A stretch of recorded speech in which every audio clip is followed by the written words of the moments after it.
3 মাসের মধ্যেই তৃণমূল পর্যন্ত দল গোছানোর পরিকল্পনা করছে সদ্য আত্মপ্রকাশ হওয়া নতুন দল জাতীয় নাগরিক পার্টি বা এনসিপি। পাশাপাশি চলতি মাসের মধ্যেই দলীয় প্রতীক চূড়ান্ত করে নির্বাচন কমিশনে নিবন্ধনের জন্য প্রয়োজনীয় কাজ শেষ করতে চায় দলটি। রবিবার একটি জাতীয় দৈনিকের খবরে বলা হয়, রমজানে ব্যাপকভাবে রাজনৈতিক কর্মসূচির সুযোগ কম থাকায় ইফতার কেন্দ্রিক কর্মসূচিতে অংশ নেবেন দলটির নেতাকর্মীরা।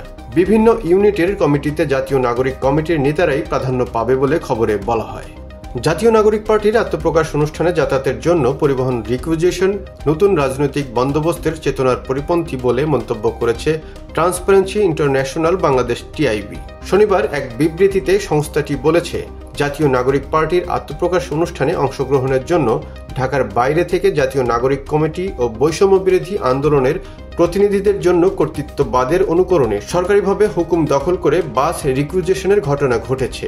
এনসিপির জন্মলগ্নেই এই ধরনের ক্ষমতার অপব্যবহার ও অনৈতিকতার দায় অন্তর্বর্তী সরকার এড়াতে পারে না বলে মন্তব্য করেছে টিআইবি।